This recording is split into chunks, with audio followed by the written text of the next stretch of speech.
Speak on this show, episode 14. Saturday morning, y'all. Y'all ready? Let's go.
What's going on, everybody? It's your boy R.W. Coolers. We had some technical difficulties going on.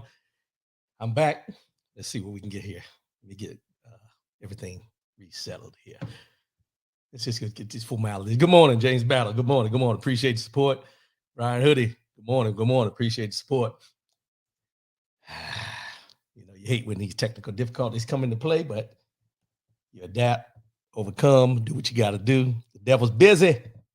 What's wrong with my headphones now? All right. I'm your boy, R.W. Coolins, rwcoolins.com on all social media platforms. Go follow there.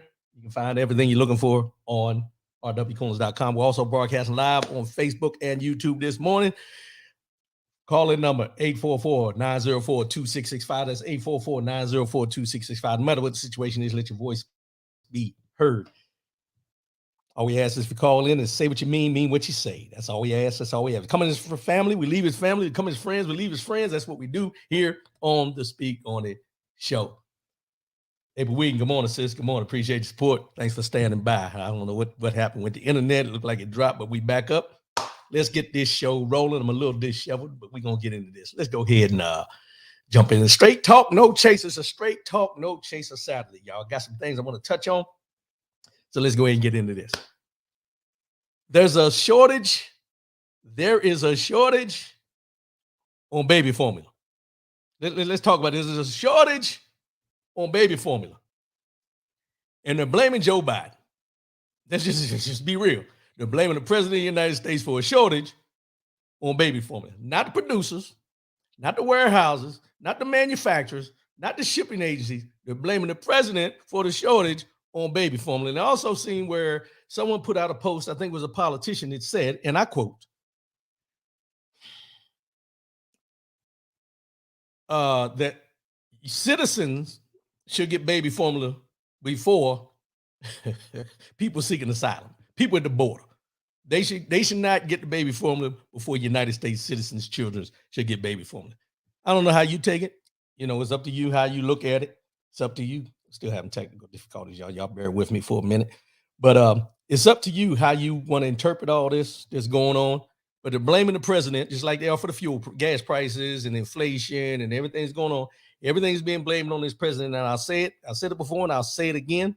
You can blame the president all you want. But if you're a thinking individual, a smart individual, or someone who really pays attention to things that go on in the world, you would know that the president has no say over what's going on with the baby formula or anything like that. What it is inflation. Inflation is going on, in my opinion, because right now, after coming out of this pandemic, people are trying to recoup their losses. Big business is trying to recoup their losses. This is what we're going to see for a while as far as inflation, prices, gas, all the above. Be prepared for it. Be prepared for it. That's just what it is. It is what it is. I seen this article, and I wanted to talk about this because this is something that, before we get into the politics and all the other stuff. But there was a 15-year-old girl at the Dallas Mavericks game with her father. And this happened sometime a couple weeks ago or something like that. And the 15-year-old girl, right before halftime, went to the bathroom. She decided to go to the bathroom. And mind you, listen to what I said. A 15-year-old girl at a Dallas Mavericks game in the American Airlines Arena in Dallas, Texas, playoff game. Hundreds of thousands of people there. A 15-year-old girl has to go to the bathroom, and the father, who she was with, lets her go by herself while he stays in there in his seat to watch the game because he's worried about missing something. Watch where I'm going now. In this time that she went to the bathroom, eventually he realized she never came back. Why? Because he's all into the game. He ain't even realizing she ain't back yet. Video footage showed that she left the arena with some man. That's all they knew. She left with a man. So there was this big look, looking at all video, trying to find what happened to this young 15-year-old girl who was there with her father while the father sat in his seat while she went to the bathroom by herself amongst thousands and thousands of people. On April 18th, they found her in an Oklahoma City hotel. She had been kidnapped, walked out of the arena, taken by some man, and was involved in sex trafficking. Now, the parents actually seen photos of her online once she was kidnapped, nude photos, let's be real, nude photos, because she was caught up in this new sex trafficking by this person that walked out of the arena with her. 15-year-old girl goes to the bathroom by herself amongst thousands and thousands of people there at a playoff game, and the father sits in his seat. Now, I understand we do sometimes get a little lethargic. We do get a little comfortable thinking our kids, 15-year-old, can go and do what they got to do, whatever. But in these times, you got to be careful. Now, the moral of this story is, and what I'm trying to come back around to, is the fact that this father, after not doing his due diligence by his 15-year-old daughter, who walked out of the arena with some man that she didn't know, found in a hotel, sex trafficking, new photos on the internet and everything. And now the parents are going after the police because they said the police could have done more. The American Airlines arena should have done more. And the Oklahoma City hotel that she was found in should have done more. So all the blame is falling on everybody other than the father. That's your child. That's your responsibility. You should have got out of your seat and walked to the bathroom with her and stood outside. Now, I know a lot of parents out there may be like, well, nah, she's 15 years old. I'm just saying, you have a 15-year-old girl with everything we know about sex trafficking and all these type things. You may get comfortable because you think you're in an arena and all this kind of stuff. But at the end of the day, it's still your responsibility. That's your child. And I don't know too many parents that go to a big event like that with their child and don't go to the bathroom with them and stand outside until they come back out of the bathroom. Maybe it's just me. I don't know. I've never had girls, I only had boys. But I know I used to do it with my sons as well. You don't let your kids just go at that point because, come on. Now, some parents will say, well, she's 15 years old. But at the same time, you can't come back and blame the police, the arena, and the Oklahoma City hotel for her walking out of the arena with a man that she didn't know. Where's the onus fall? Where does the onus fall? Be careful out here, people. If you got children, be careful. A lot of things going on, a lot of people being taken advantage of, and then the blame wants to be pointed back at everybody other than someone who could have maybe eliminated the threat, per se. Not sure. Everybody needs to look at that their own way. But let's get into this. Republicans are going through some things right now. And there's a female named Kathy Barnett in Pennsylvania, Republican. She's running for a Senate seat. She's running against Dr. Oz and another Republican individual. And Donald Trump is not supporting her. He's supporting Dr. Oz. Everybody knows Dr. Oz from, the one that Oprah put on at one time, and now he went way left or whatever. Y'all used to be all into his gimmicky things. And some of y'all, just say some of y'all, was all into his gimmicky things about him being a doctor and talking about this and talking about that because Oprah endorsed him. Well, now he's running for Senate, and there's this African-American female named Kathy Barnett that has had a sudden rise in the party in the upcoming primaries in Pennsylvania to be the Republican representative running for Pennsylvania. And they're saying that she will never win. This is what Donald Trump said. Kathy Barnett will never be able to win the general election against the radical left Democrats. She is a giant walking question mark, said one Republican operative working on Senate races. There has been almost no vetting of her.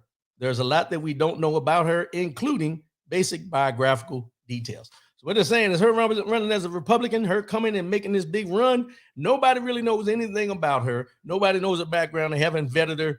There's no information about who she truly is. All they know is she's an African-American female running as a Republican for the Senate seat in Pennsylvania. The most in-depth look at Barnett's personal life came in the form of a 2-minute campaign ad released in the wake of the leaked draft support Supreme Court opinion overturning Roe versus Wade, in which Barnett revealed that she, watch this now, Mrs. Barnett was the byproduct of rape after her mother was molested and became pregnant at the age of 11. Let me repeat that now.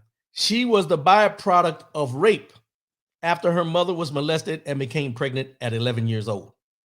Roe versus Wade, this is one of the situations that they talk about, where people don't want it to be overturned, where they want to have people that have a choice in what they do with their bodies. Barnett has also skillfully explained how she, a candidate running in line with Trump and his values, did not get the former president's endorsement, saying at a recent debate that MAGA does not belong to President Trump because our values never shifted to President Trump's values. And it was President Trump who shifted and aligned with the Republican Party values. Now, President Trump is not endorsing her, says she probably has a good, but she won't win against the Democrats, is what she said. If she wins the primary as the Republican nominee, she won't beat the Democrats when it comes to running for the Senate. But here's where the water gets muddy for Republicans. Because here's the thing. They're saying that she won't win. But what I found out after reading some articles on her is that there's some things about her that they're not talking about. They're just saying she won't win. But let me give you some things about what she said about same-sex marriages, homosexuality. Now, these aren't my words. Let's just clear this up. This is Catherine Barnett's words, who is running for a Senate seat in Pennsylvania. She said, 2 men sleeping together, 2 men holding hands, 2 men caressing, that is not normal. She said on a radio show in July 2015 when a Supreme Court ruling cleared the way for same-sex marriage. On the same show, Barnett argued accepting same-sex marriage would lead to a slippery slope of accepting incest and pedophilia in an episode that was deleted from her SoundCloud page after CNN's K-File reached out to the Barnett campaign for comment. So she had it up, she took it down. And this is something else that she said.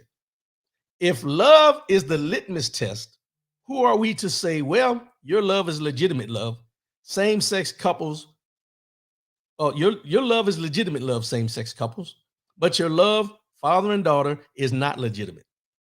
Or your love, 1 man and 3 women, is not legitimate.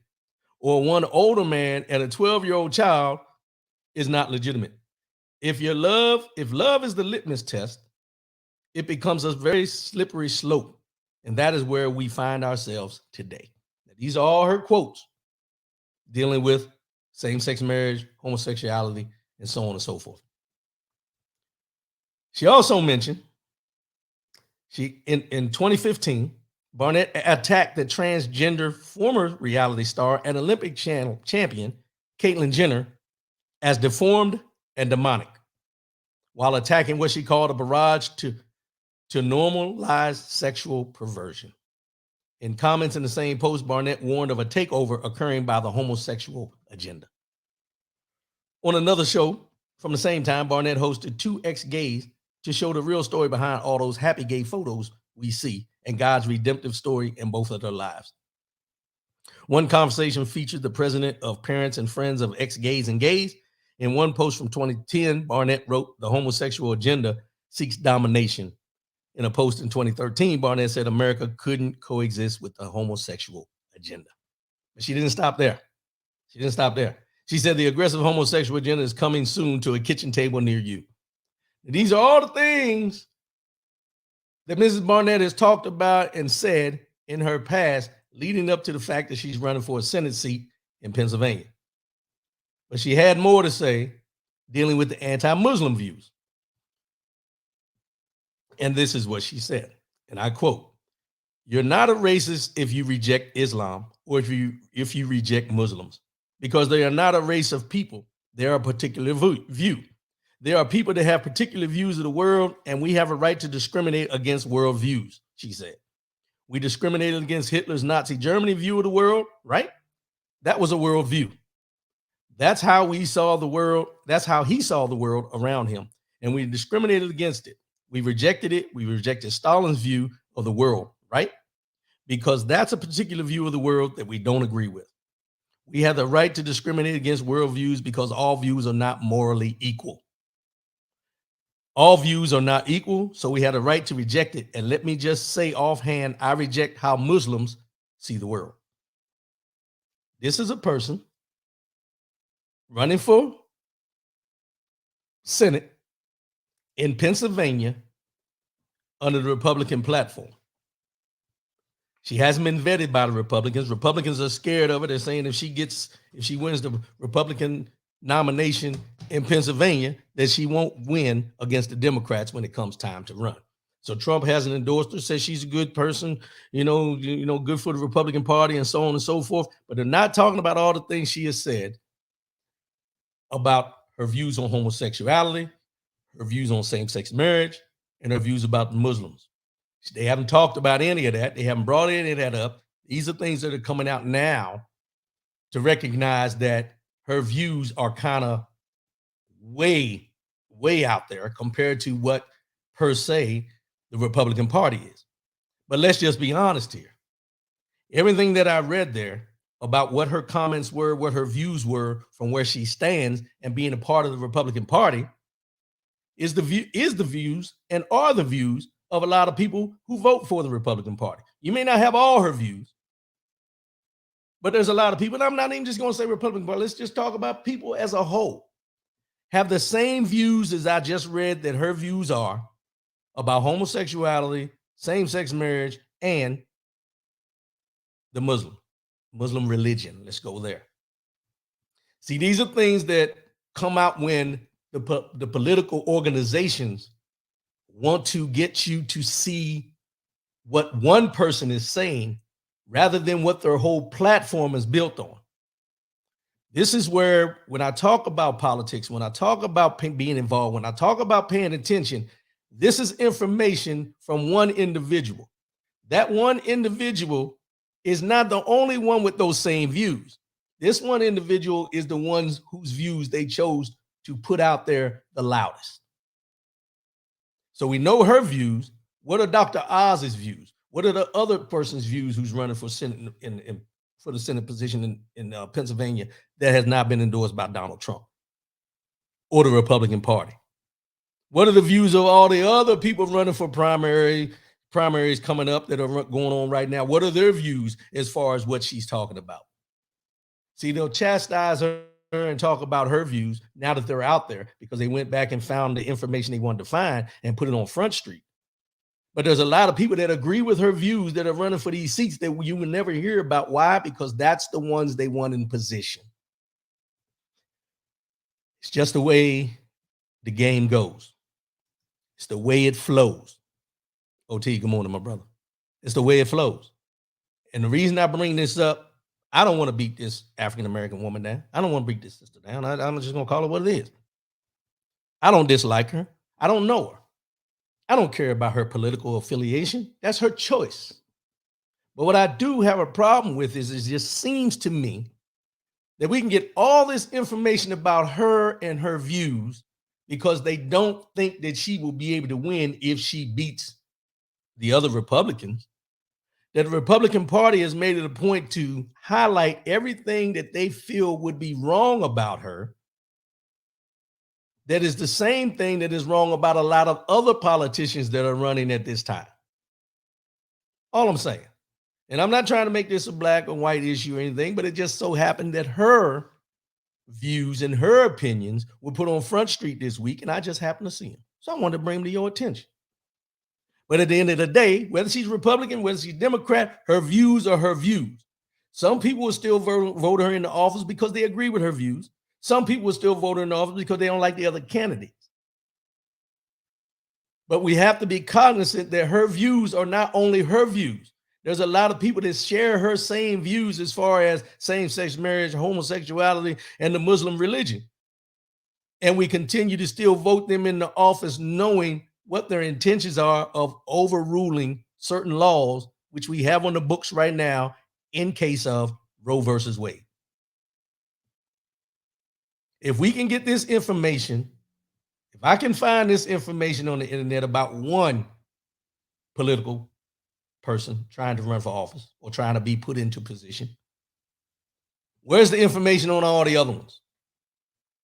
Because there's a lot of crazy views out there, what we deem crazy, which I may deem crazy. I'm not going to speak for everybody, which I may deem crazy because of the way they sound and who's saying it. But how come we can't get all that information? We don't find out that information until after they're put into office. Case in point, I seen an article this morning when I was reading. They want to know why, I think it's Joe Manchin, Bernie Sanders is questioning him as a Democrat because he has voted with the Republicans so much lately that they're wondering, is he truly a Democrat?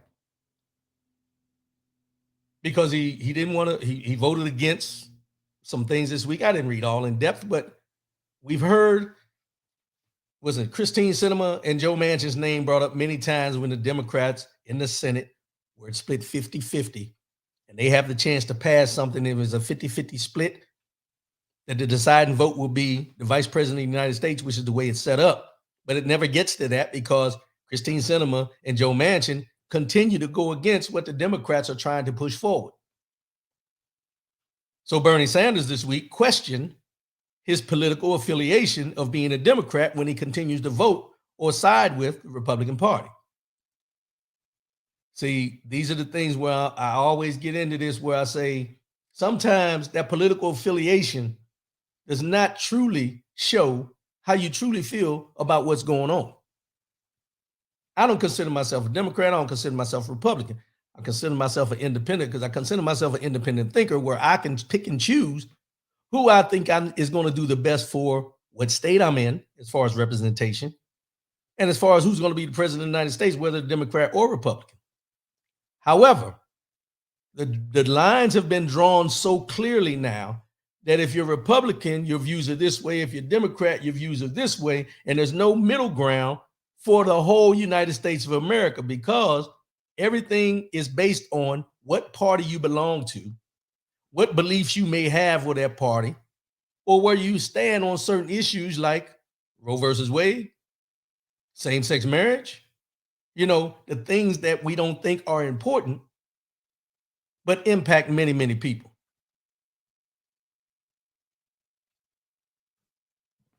But again, we sit back, we hear him talk about certain people, we put certain people on the pedestal. Oh, he'll be a great politician, he'll be this, and then we find out that he's a wolf in sheep's clothing. And I think a lot of states right now, we got primaries going on preparing us for November of 2022. Do your research. Don't just go down that ballot looking and saying, I'm a Democrat, I'm going all Democrat, I'm a Republican, I'm going all Republican. We don't know anymore.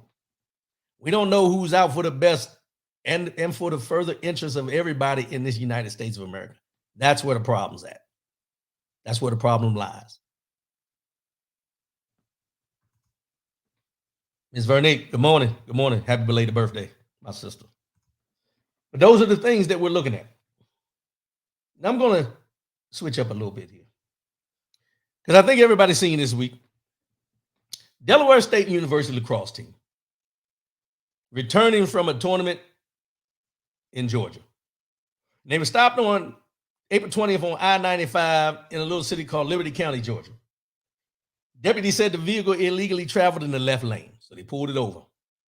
Several players' bags were searched after a narcotic sniffing canine dog provided what sheriff's office deputies termed an alert.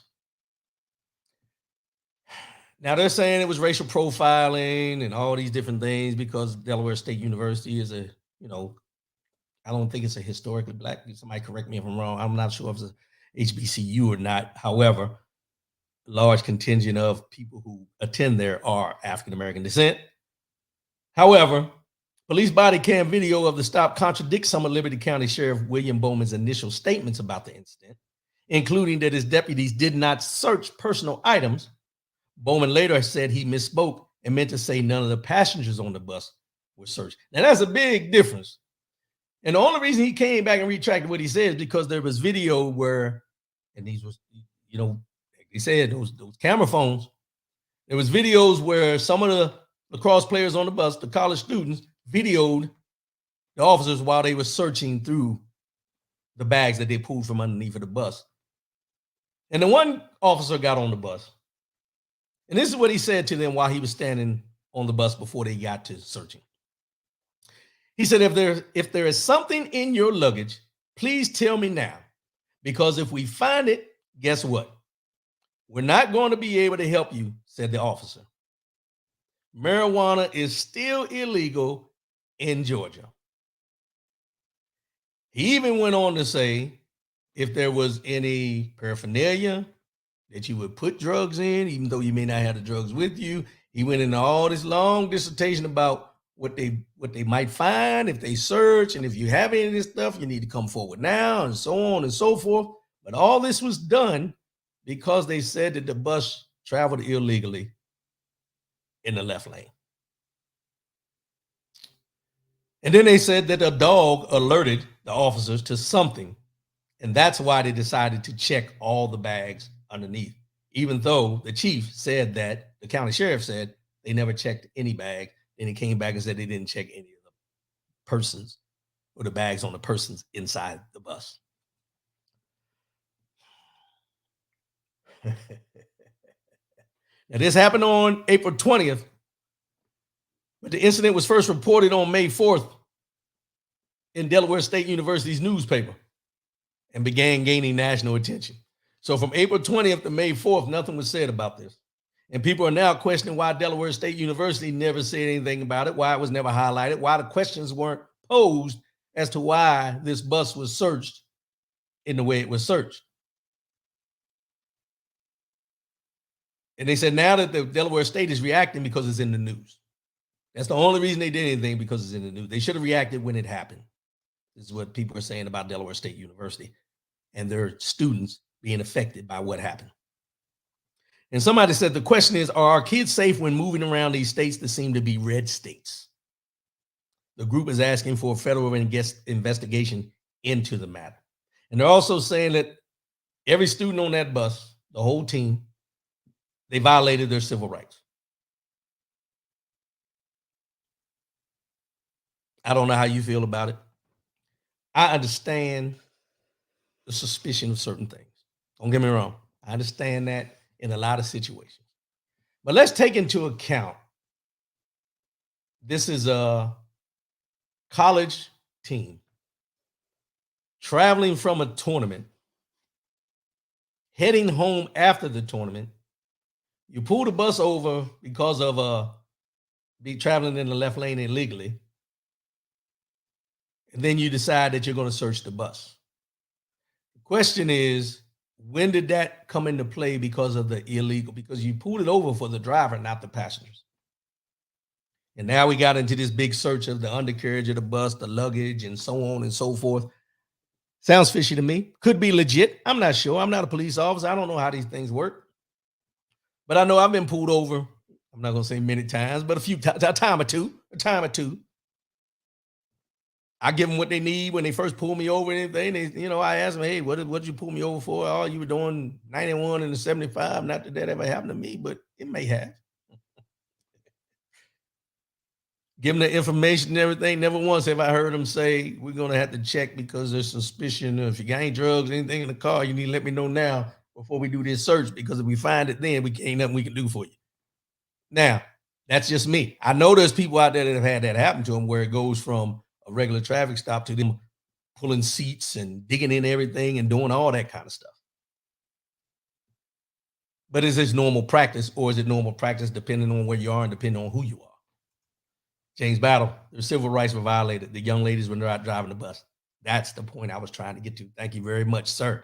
I'm glad you chimed in with that. That's where the issue comes in. They were not the ones who were driving the bus and were cited for the illegal activity that they're saying as far as traveling in the left lane. The passengers, watch this now. Thank you, James Battle. The passengers had nothing to do with the traveling in the wrong lane or the illegal lane. The driver did. So if anyone was going to be checked or anything like that, the driver is the only one that should be held accountable for what was illegally done in the movement of the bus. Nothing to do with the passenger. But they checked all their bags under the bus. Yeah, civil rights were violated. Now, before anybody jumps, there were Caucasian, white girls on the team as well, sprinkled. It wasn't a lot of them. I think they said it was like maybe 2 or 3 that were on the bus. But majority of them were African-American females from Delaware State University. Read up on it. Check it out. These are the things that we hear, we see, and we wonder why. And then you start questioning yourself, as far as the civil rights, we don't usually go that far, but then we start asking ourselves, are the officers racist? Is the system racist? Is the justice system racist? Or is it the individuals within those systems that's racist? Or is he just, certain instances where maybe misunderstandings, because we always try, at least in my opinion, we always try to get the benefit of the doubt of what things go on at certain times. And we always seem to lean towards the benefit of the doubt, like, nah, that ain't true. Yeah, no, come on. But then when we look back through history and things that have gone on, it makes us come to the realization that we give people the benefit of the doubt at the wrong times when it comes to situations like this. People will say, well, the officers were white, but the county sheriff was black. Well, the county sheriff wasn't on the scene. The county sheriff is going by what the officers told him, because why? Because the officers work for him and he knows them to be upstanding citizens as far as what he knows and the way they do their job on the job. So there's no real reason, unless they've shown anything, for him to assume that they racially profiled this bus, unless there's been past practices or he knows something that we don't. You have to take all that into account, but at the same time, these instances happen too many times with people that look like me. When it's racial profiling, civil rights violated, and it's kind of skewed over. Those are the things that we talk about, that we look at. Which leads me into my next thing. I didn't want to go here today, but I'm going to go here. For y'all that watch the news, pay attention to the news. May not know who he is, may have heard different things about him at times. Kevin Samuels. Kevin Samuels passed away last week. Kevin Samuels was one of those internet guys that, let me sit up straight on this one. He was an internet guy, had a big following on there, and they said he was a narcissist, misogynistic, and all that. But he talked about high-valued men. How high-valued men, $100,000 or more, make earners and wage, what kind of women they look for. And then women would call on the show and they say they're looking for a man, and he would ask them questions.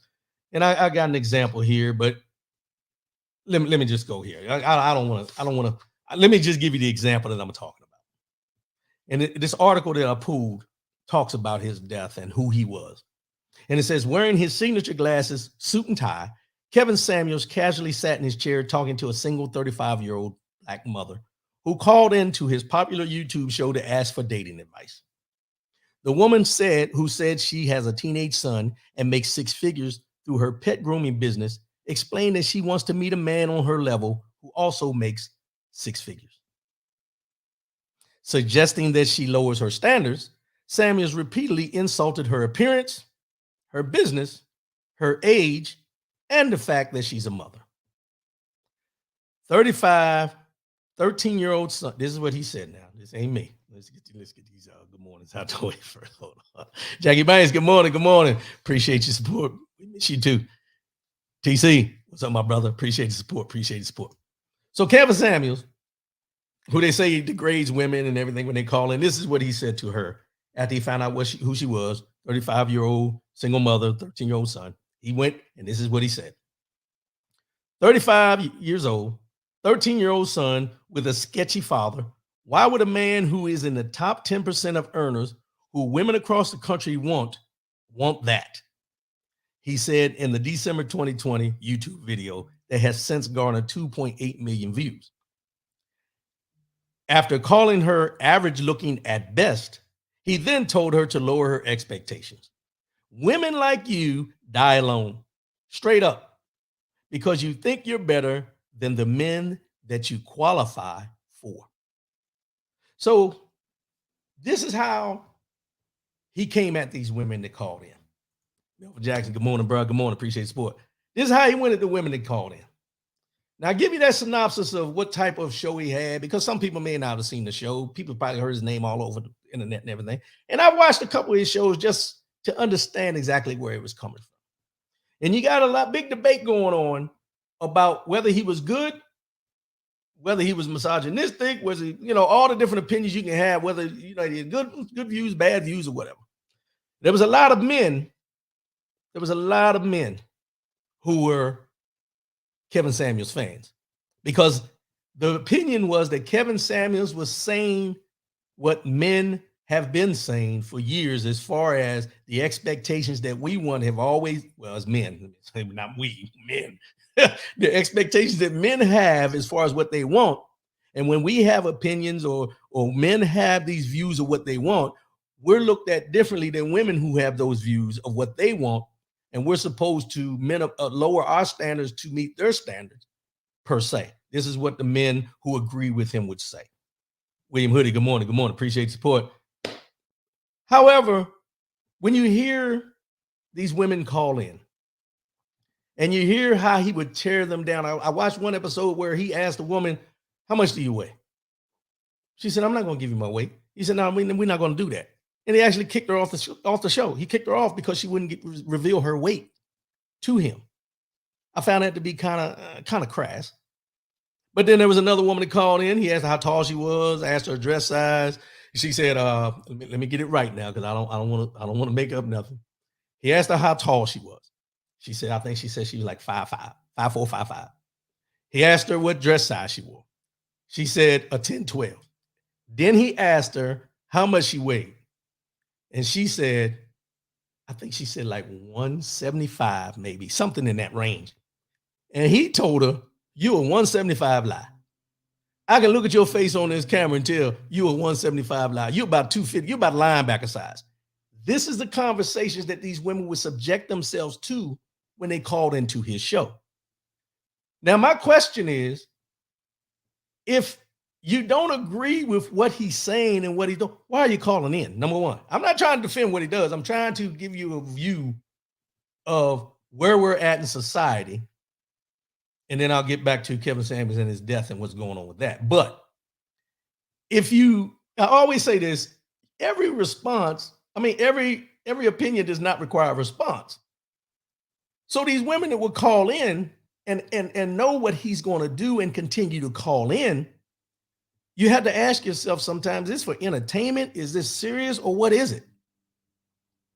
Because then they would get offended and want to go back and forth with him. And people took him to be misogynistic because how he came off them, narcissistic or anything like that, because they said he was beating black women down. And then the irony of it was, they said when he passed away, the person that was with him considering himself to be a high value man, was low budget. First, they say. She said she was a nurse. They said they looked her up. She's not high value, like he's telling these other women they should be searching for. So there was this hypocritical aspect that came out of people's opinions about him after he passed away. But like I said, in this article, it says, so when news circulated about his death at 53 last week, it wasn't 53, he was 56, 57, it sparked mixed reactions from those familiar with his channel. On one hand, there were those who saw his viral comments as sexist towards women, stereotypical of men, and perpetuating a long-held divide between black men and black women. On the other hand, his many supporters saw Samuel as a relatable truth teller and the critical reaction to his death as disrespectful. Now, I would never, no matter how I feel about you, no matter what my opinion is about you or anything like that, wish death on anybody. I just don't agree with that mentality, and I don't think people should celebrate the death of anyone. Even a dictator of a country, the death should not be celebrated. The fact of it is, we all gonna die someday. We don't know the day of the hour. We all gonna leave here one day.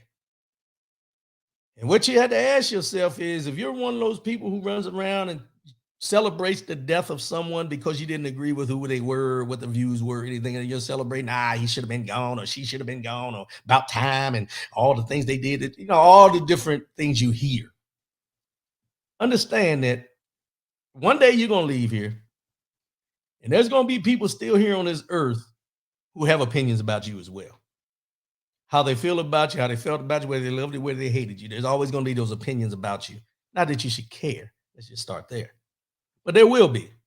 So I just say, be careful on how you view and express your opinion about those in time of death, whether you agree with them or not.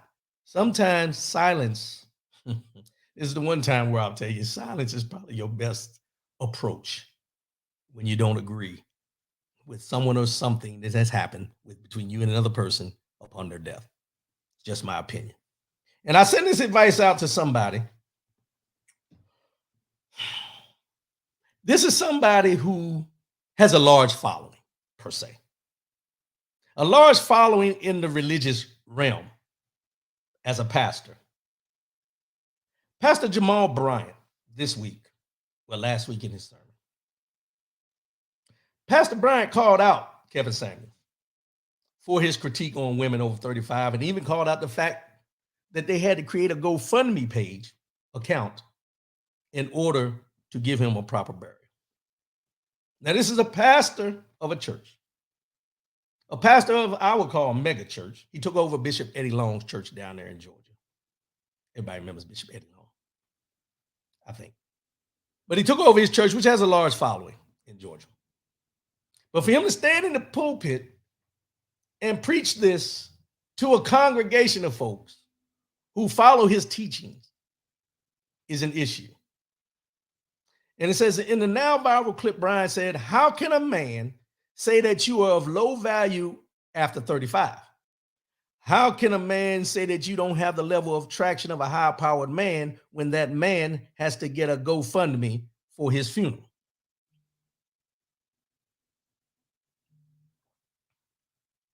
This is a pastor now. Now, I'm not saying just because he's a pastor. I'm saying because of the position he holds.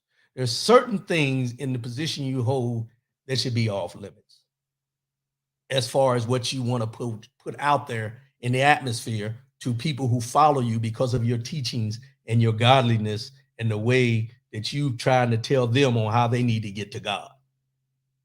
Just me. I ain't a pastor, so I wouldn't know, but I do know what I've been told. I know what I've seen, and I don't think this is the way to go about it.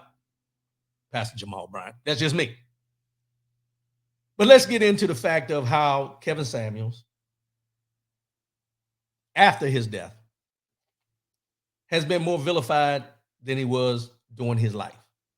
Because when he came out, people were listening to him, people were following everything. And then once he passed away, then you heard all the negatives about what he was doing. However, he had millions of followers on every show that he did. Now, I'm not saying that's a good thing, bad thing. We can't judge your life on followers on Facebook, YouTube, and any of that kind of stuff. Not going to do that. But you have to look at it where his message was negative to some may have been positive to others. Depending on who you are, depending on where you sit. Some people feel they've lost somebody that they could relate to. Some people feel they lost that his loss is a gain for every black woman in America because of how he treated one or two or three or four, or however many came on his show. I don't know. But it made me sit back for a minute and look at the way I do my show, because I watched a video with Ed Gordon. I don't know if everybody remembers who Ed Gordon. Ed Gordon used to be on BET as a reporter. But Ed Gordon went into talking about Kevin Samuels. He went in to talk about journalism. I wouldn't say that I'm actually a journalist, but I bring you journalistic content on this platform. And when I listen to Ed Gordon talk about Kevin Samuels, the way he put it out there was, we have a lot of people out here who tend to want to be the first to report something. And you've heard me say it before. They want to be the first, whether the facts are right or wrong. The fact that his mother had to find out through YouTube, through social media, that her son had passed away and how he passed away, that's a problem. Now, the other problem with that is Kevin Samuels had nobody identified as a beneficiary or anybody to emergency contact or any of that kind of stuff. That's something between him and how he did his business. But his mother should not find out that he passed away through social media, right, wrong, and different. The fact that he had to set up that the family had to set up a GoFundMe page because he may not have had the finances to cover or didn't have life insurance, anything like that. Let's be real here. Let's be very truthful. There's a lot of people in our families, people that we call friends, that don't have any type of life insurance, that you're going to probably see eventually because they don't have life insurance or don't have their affairs in order, that they're going to have a GoFundMe page out there asking for donations in order to bury one of your family members or a good friend of yours or somebody that you associate with because they don't have their affairs in order. We need to step back for a minute when we start judging people on what we have or what they're asking for after their untimely death or after whatever may happen. of judging and justifying why we feel a certain way about this person because someone decided that they needed to have a GoFundMe page in order to help them do what they need to do to be right for somebody. Now, I don't say that to tell everybody, hey, if you see a GoFundMe, you got to donate and all this. No, that's not what I'm saying. What I'm saying is we need to step back from the criticism and the judgment of why people do what they do. And if you're going to donate, donate. If you're not going to donate, then just don't donate.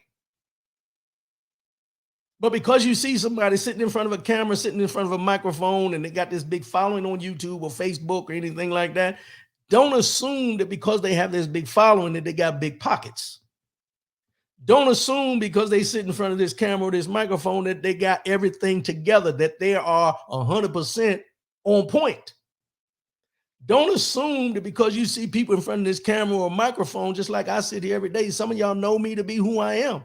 But those who don't know me outside of this microphone and this camera can draw their own conclusions. If something was to happen to me and I had to set, or my family had to set up a GoFundMe page, then it gets into all this discussion about, whoa, he was broken, sitting up there on the camera every Saturday morning, talking about what's going on in the world. And he couldn't even take care of himself. That's where the judgment comes in. That's where the understanding of everyone has a voice. How you choose to use your voice is your choice. But we shouldn't vilify somebody because they had a voice and they had a following. And now that he's passed away, that his family has to go and start a GoFundMe page to give him a proper burial because his finances weren't in order or his affairs weren't in order. What it comes down to is the fact of Kevin Samuels, as I said, impacted a lot of people's lives, right, wrong, or indifferent. That doesn't make him a millionaire because he sits in front of a camera and a microphone, because I sure ain't. And I'm not trying to be. What I'm trying to do is relay a message, give you the information, and I'll give him the benefit of the doubt that he was doing the same thing, just in a different way. His own approach, his own tactics, and he had his own meaning behind what he was doing, and none of us will ever know. But to vilify him for what he chose to do in front of a microphone and a camera, who are we to judge? Because he left here, they said he only had so much money, maybe $1,000 or something like that. Hey, there's a lot of people living paycheck to paycheck out here. And just because he talked about high value men, and he wasn't per se in the category financially of being a high valued man, does what he say or what he has always said, does that make it wrong because he doesn't fit the criteria of what he was talking about? Because we tend to accept other folks who tend to sit down, just like I do, and give you information and accept it for what it said and what it is. I send my condolences out to Kevin Samuels' family, and I send my prayers out to that brother, and I hope that he's found peace, because whatever was eating at him that made him attack, and I'll say attack women in the way he did, I hope he's at peace with that now. Because you never know what the undertones are for someone to do what they do when they do what they do. Just the way it is. Pray for his family, pray for your family, and pray that you're never in a situation where you or any of us have to bury a family member because our affairs weren't in order, and we had to start a GoFundMe page, and people are judging you because of the GoFundMe, not because of the situation. Let's go and get into this.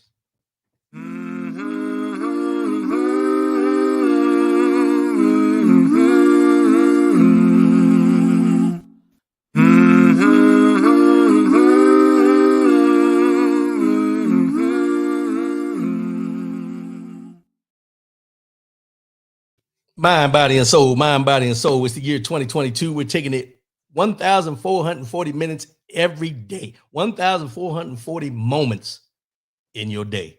Enjoy each moment for what it has to offer. Enjoy each moment for what it brings to you and your livelihood each and every day. Appreciate that, William Hoodie. Appreciate that. Oh, what did I do? I messed up here. Okay. Mind, body, and soul. Let's get into this. Today's quote: Be careful what you tolerate. You are teaching people how to treat you. Be careful what you tolerate. You are teaching people how to treat you. You know, I always talk about believing in yourself, being yourself, loving yourself, anything to do with self. But I think sometimes we get caught up in the fact of we want to be accepted. So by being accepted, what we do sometimes is we receive even the negative things that we shouldn't. When you tolerate certain things from certain people, when you let people treat you a certain way, you have already set a bar and a standard on what you're going to allow until you choose not to allow it anymore.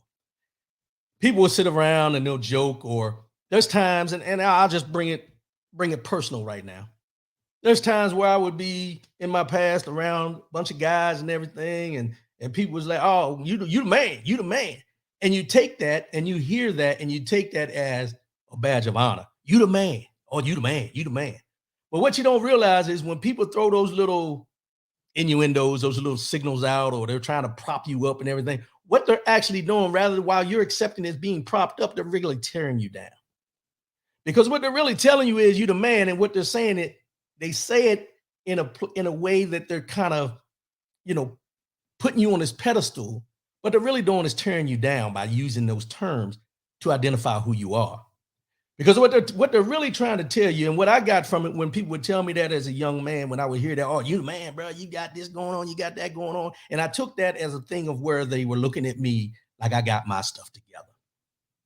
But what I didn't realize was by them throwing those things out there like that, what they're really telling me is, yeah, you walk around here like you got your stuff together, but you ain't. See, and I allow those things. When people talk to you and talk down about you and all those different things, no matter in what sense it comes at you, when you receive that energy, when you take that energy on and you flip it to think that it's positive, in all reality, it's negative. And then until you get to the point where you recognize that and you say, wait a minute. All these years that I've been thinking that this person has been, you know, encouraging me and helping me out and pushing me forward. The whole time they've been tearing me down right in front of my face, and I've been accepting it because I didn't know the difference about what they were saying. I was taking it as they were encouraging me when in all reality, they were laughing at me. They were laughing at me. And I'm thinking I'm doing something, that I'm the man. I'm walking around on the base and the campus or whatever you want to call it. Like I got my chest poked out like I'm all this and all that. Not knowing, not knowing that I was being vilified behind my back and called out right in front of my face. Be cognizant of how people talk about you. Be cognizant of what people say to you and the way they say it. Because those words that we hear people trying to, you know, pump us up, make us feel good, make us feel like they idolize us and all those great things they can say about us, process it as you receive it. And before you internalize and receive that word that they threw at you, be careful. Because some of that stuff you need to throw back and leave it alone. Because what we realize in life, and what I've realized as life is going on, is that in life, you have people that you call friends. You have people that are in your life because you consider them to be friends. And when you open your eyes, you realize that your friendship was built on certain terms. Your friendship was built on the fact of they wanted to be around you, not because what you brought to the table, but what they could use against you, not only to your face, but to everybody else around you who may know you, to tear you down. While you think they're making you feel good about what you're doing, right, wrong, and indifferent, what they're actually doing in your face is tearing you down. And as William Hoodie said, unspoken jealousy. Words matter. What we receive matters. Because sometimes we build our whole reputation up, our whole being on what people and how people see us. But what we don't realize is the way people see us and how they speak to us can be negative no matter how it's said, no matter what is said, and we'll receive it as a positive because of what image that we're trying to portray, what image we want to be seen as, and how we carry ourselves. Be careful what you tolerate. You are teaching people how to treat you. You know those little jokes?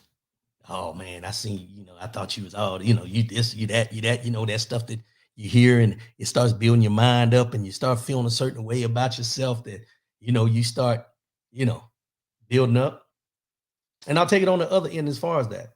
When I talk about Kevin Samuels and these women calling in these shows, and he asked them the dress sizes and all this, and because you got a child, nobody wants you, and all these different negative connotations that he put on these women, they allowed him to speak that into their being.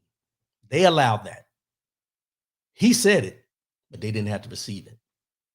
But if people continue calling in, they knew what was coming. Some maybe just called just for a joke.